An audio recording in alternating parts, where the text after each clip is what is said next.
So as a C student कई बार हम बहुत ज़्यादा फ्रस्ट्रेटेड फील करते हैं। जो मिलता है उस पर अपना गुस्सा निकाल देते हैं और बहुत ज़्यादा नेगेटिविटी हमारे अंदर आ जाती है। एंड जब ये नेगेटिविटी आ जाती है तो हम कई सारी नेगेटिव एक्टिविटीज़ में भी इन्वॉल्व हो जाते हैं, जैसे बहुत ज़्यादा जंक फूड खाना, बहुत ज़्यादा सोना।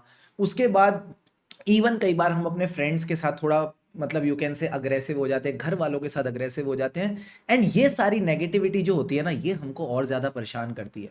ये कहीं ना कहीं हमारे टारगेट्स पूरे करने में और हमको परेशान करती है। सर, ये जो नेगेटिविटी है ये होती क्यों है? पहली बात तो अगर आप भी इस नेगेटिविटी के थ्रू गो थ्रू कर रहे हैं तो प्लीज मुझे कमेंट सेक्शन में जरूर बता देना। सर, बाकी लोग मुझे जज करेंगे, बिकॉज सी मैं बताऊं ना, कोई जज करे या ना करे इससे फर्क नहीं पड़ता। मैं बस ये चाहता हूं कि आपको ऐसा ना लगे आप अकेले हो, क्योंकि मुझे पता है कम से कम 65 to 70% CS students go through this phase. And ये नेगेटिविटी क्यों होती है, कैसे होती है, कैसे इसके साथ डील करने, सारी बातें मैं आपको इस वीडियो में बताऊंगा। सो मेक श्योर आप वीडियो को लाइक जरूर कर दे ताकि बाकी CS स्टूडेंट्स तक भी पहुंच सके। एंड चैनल को जरूर सब्सक्राइब करना ताकि इस तरह की वीडियोस भी आप तक आती रहें। सबसे पहले सर, ये नेगेटिविटी क्यों आती है ना, मैं आपको बताऊं ना, नेगेटिविटी इसलिए आती है क्योंकि आप जो है ना, आप अपना आत्मविश्वास खो चुके हो। कहीं ना कहीं you have lost your self confidence. आपका अपने ऊपर से ना वो फेथ खत्म हो जाता है कि यार क्या मैं ये कोर्स क्लियर कर पाऊंगा, क्या मैं ये एग्जाम्स क्लियर कर पाऊंगा। जब हम वो सेल्फ कॉन्फिडेंस खो देते हैं ना, तो अब हमको लगता है यार अच्छे काम तो हमसे हो नहीं रहे, तो बुरी एक्टिविटीज में फंसते जाते हैं। एंड जब हम वो बुरी एक्टिविटीज में जाते हैं और फ्रस्ट्रेट हो जाते हैं और ज्यादा हमारे अंदर एंगर आता है और सारी बुरी आदतों के पीछे हम भागने लग जाते हैं। तो सर, हमको करना क्या है? मैंने कहा वही करना है जो आपका कर्तव्य है। हम एज अ CS स्टूडेंट, हमारा कर्तव्य क्या है? पढ़ाई करना। तो सबसे पहले तो दोस्त आपको पढ़ाई करनी पड़ेगी। सर, बट मेरे को ऐसा लगता है कि मैं तो ये टारगेट्स अचीव ही नहीं कर पाऊंगा, मैं तो ये कोर्स क्लियर ही नहीं कर पाऊंगा, मैं क्या करूं? दोस्त, अगर आप ही ऐसा सोचोगे, आप नहीं क्लियर कर पाओगे, तो फिर कैसे होगा? क्या आपको ऐसा सच में लगता है कि सबके दिमाग अलग अलग है?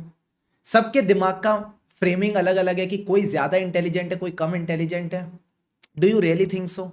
मैं आपको अपनी स्टोरी बताऊं। हाँ सर, बताओ।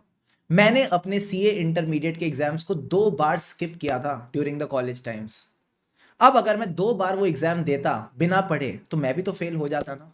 मैं भी तो फेल हो जाता ना। वही व्यक्ति जिसकी ऑल इंडिया रैंक 29 आई CA इंटरमीडिएट में, ऑल इंडिया रैंक 8 आई CA फाइनल में, वो भी तो फेल हो जाता।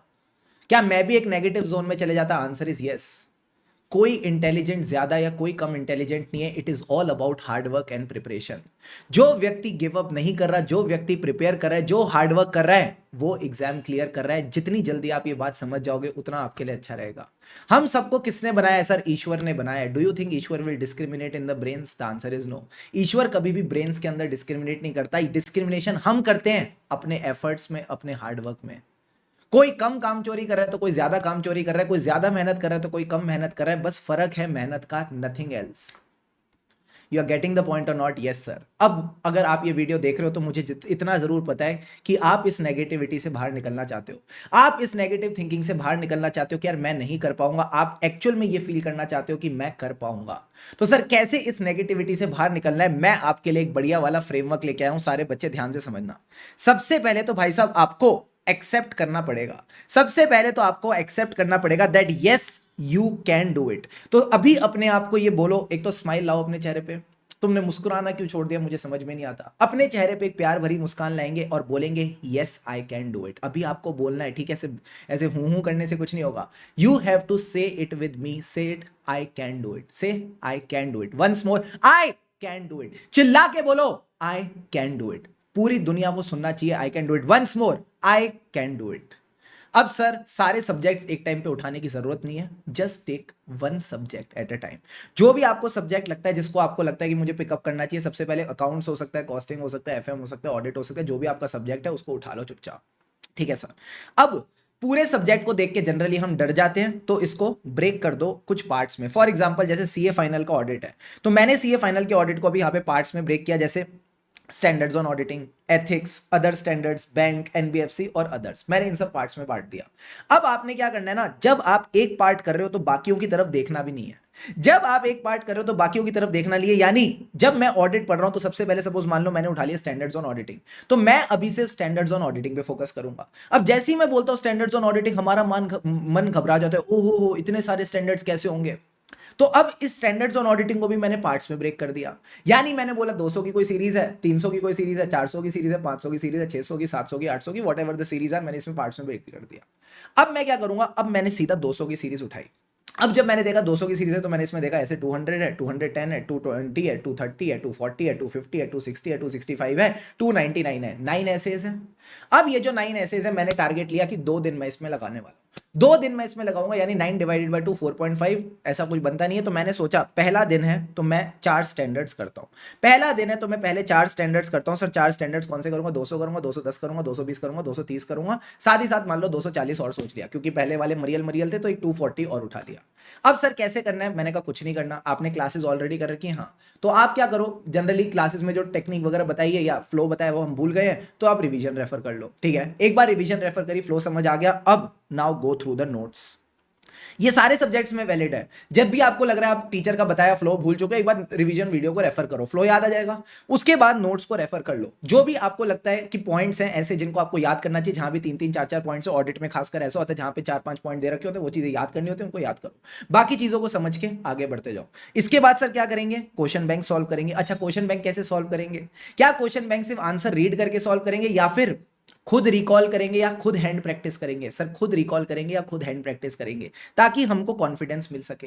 क्या हमसे पहली बारी में सारी चीजें हो जाएंगी? The answer is no. तो कई बार रिवीजन देखते देखते आपको लगेगा ये वाला पॉइंट है जहां पे मैं थोड़ा अटक रहा हूं, उसको मार्क कर लो ताकि उस पर आप एक स्पेशल एम्फेसिस दे सको during the self study. Question bank करते वक्त 1-2 क्वेश्चन ऐसे मिलेंगे, 2-3 क्वेश्चन ऐसे मिलेंगे जहां पे आप अटक रहे हो, उनको मार्क कर लो ताकि आप उसको वापस गो थ्रू कर सको, वापस उस पर कंफर्ट ला सको। अल्टीमेटली आप ही ने तो यही टॉपिक्स को वापस उठाना in the second revision. Yes sir. So अब जब आप इन चीजों को कर रहे हो तो आप एकदम क्रिस्टल क्लियर तरीके से करोगे कि भाई आज दिन में मैंने अपने लिए 4 से 5 स्टैंडर्ड उठाए थे, अब इनमें मैं कोई काम चोरी नहीं करूंगा, इनको मैं प्रॉपरली कवर करके चलूंगा। You are getting the point और नॉट? Yes sir. जब आप एक दिन का टारगेट अच्छे से कंप्लीट करोगे ना, दूसरे दिन मेहनत करने की, दूसरे दिन पढ़ाई करने की अपने आप मोटिवेशन आएगी कि यस शुभम अब तू ये भी कर लेगा। एंड जैसे जैसे एक एक करके आप चीजें निपटाते जाओगे, you will start feeling the change in yourself. You will start feeling that you are growing as an individual. आपके अंदर अब एक पॉजिटिविटी आ रही है, आशा की एक उमंग आ रही है कि यार हाँ मैं कर सकता हूं। एक बात और, जब आप यहां पे हो तो ये मत सोचना कि ये याद आएगा कि नहीं आएगा। अभी आपके पास एक रिवीजन और है, 2 रिवीजन और है वापस इन चीजों को गो थ्रू करने के लिए।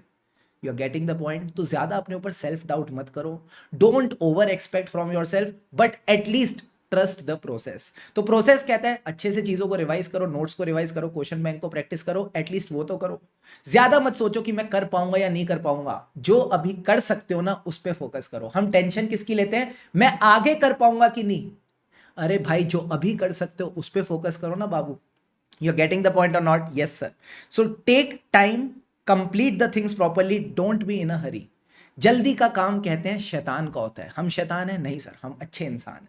तो हम ज्यादा जल्दबाजी नहीं करेंगे, अच्छे से चीजों को प्रॉपरली सिंथेसाइज करेंगे, पढ़ेंगे, लुफ्त उठा के पढ़ेंगे, पहले चीजों को समझेंगे, फिर उसके बाद रिकॉल करेंगे, प्रैक्टिस करेंगे। ट्रस्ट मी, सारी चीजें आपको इजीली ग्रेस्प होती जाएंगी। उसके बाद हरी तो नहीं करनी, बट इसका यह मतलब भी नहीं आप टाइम वेस्ट करो। Make sure you are devoting proper dedicated time to your studies. Instagram से आपकी जिंदगी में कोई भलाई नहीं होने वाली, सोशल मीडिया से आपकी जिंदगी में कोई भलाई नहीं होने वाली। जो भलाई होगी वो किससे होगी? पढ़ाई करके। जब आपने चीजों को अच्छे से पढ़ रखा होगा तभी तो आप सीए बन के इंटरव्यू में ये सारी बातें बता पाओगे। You are getting the point और नॉट? Yes sir. उसी से तो आपकी मेन इनकम आएगी, जिससे घर चलेगा। क्या इंस्टाग्राम की रील से घर चल रहा है क्या? नहीं सर। तो किसी और के लिए नहीं, अपने लिए please start putting these efforts. मैं जानता हूं कई बार इतना सारा सिलेबस देख के डर लगता है, तभी मैंने क्या कहा, 1 सब्जेक्ट एट ए टाइम। उस सब्जेक्ट को भी ब्रेक करना है और एक एक टॉपिक को उठाते हुए चलना है, एंड ट्रस्ट मी सारी चीजें होती जाएंगी। ठीक है? एंड लास्ट में जैसी आपको चीजें कंप्लीट होती हुई दिखेंगी, you will get the confidence कि मैं कर पाऊंगा। So stop worrying less. हमको टेंशन कम लेनी है, एक्शन ज्यादा लेना है, एंड सारी चीजें एकदम बढ़िया तरीके से होती जाएंगी। मेक श्योर अपने चेहरे पे जो स्माइल है ना, ये स्माइल बरकरार रखो, because this is the sense of positivity which will help you clear the exam. और हमेशा याद रखना, ब्रेन सबका सेम है, ब्रेन सबका सेम है। What matters at the end of the day is आप अपने लिए कितना हार्ड वर्क करके चल रहे हो। ठीक है? So wishing you the best. यूं ही खुशी खुशी मला अगर पढ़ते रहे, खुशी से पढ़ेंगे तभी आगे बढ़ेंगे। अभी तक अगर वीडियो को लाइक नहीं किया तो do like it, and yes stay subscribe to the channel for more such videos. All the best, लगे रहो।